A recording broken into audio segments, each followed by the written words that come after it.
नमस्कार, आर्यव्रत टाइम्स में आपका स्वागत है। राष्ट्रीय जनता दल के अध्यक्ष और पूर्व केंद्रीय रेल मंत्री लालू प्रसाद यादव ने चर्चित लैंड फॉर जॉब मामले में खुद को बेगुनाह बताते हुए अब दिल्ली हाई कोर्ट की शरण ली है।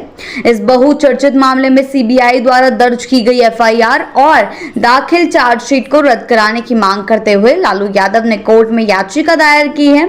उनका पक्ष सुप्रीम कोर्ट के वरिष्ठ अधिवक्ता और कांग्रेस नेता कपिल सिब्बल ने रखा, जिन्होंने जांच की वैधानिकता पर ही गंभीर सवाल खड़े किए। कपिल सिब्बल ने हाईकोर्ट को बताया है कि सीबीआई ने लालू यादव के खिलाफ बिना वैधानिक अनुमति के जांच शुरू कर दी और जो कि सुप्रीम कोर्ट की निर्धारित प्रक्रिया का खुला उल्लंघन है। उन्होंने स्पष्ट किया कि किसी भी पूर्व मंत्री या संवैधानिक पदाधिकारी के खिलाफ जांच शुरू करने से पहले संबंधित प्राधिकारी से अनुमति लेना अनिवार्य है।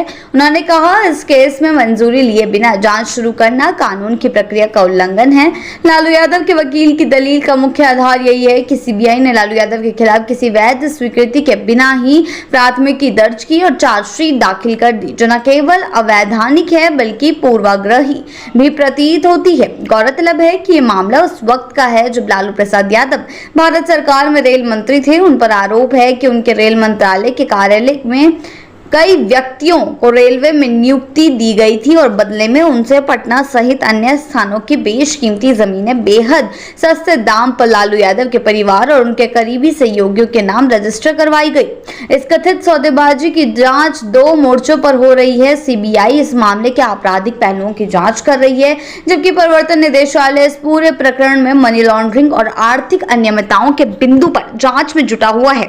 दिल्ली की राउज एवेन्यू कोर्ट में इस मामले में पहले ही चार्जशीट दाखिल की जा चुकी है, जिसमें लालू यादव, उनकी पत्नी राबड़ी देवी, बेटे तेजस्वी यादव सहित कई अन्य आरोपियों को नामजद किया गया है।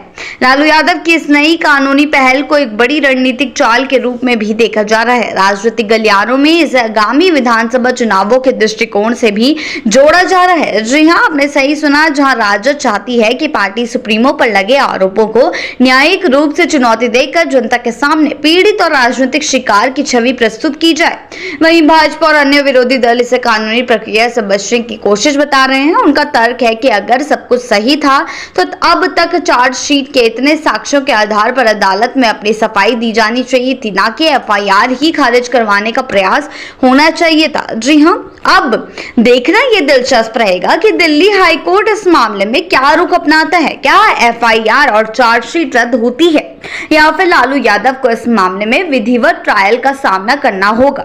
जो भी हो, यह मामला एक बार फिर लालू यादव और उनके परिवार को सुर्खियों में लेकर आकर खड़ा कर दिया है और साथ ही बिहार की राजनीति में नई बहस को भी चिंगारी दे दी है और नई बहस के लिए भी चिंगारी भी सुलगा दी है। अब देखना यह होगा कि विधानसभा चुनावों से पहले ये चिंगारी क्या नए मोड़ लेकर आती है। ऐसी ही अपडेट्स के लिए जुड़े रहें आर्यव्रत टाइम्स के साथ ही चैनल को सब्सक्राइब करना ना भूलें और हमारी फेसबुक और वेबसाइट के साथ भी जरूर जुड़ें।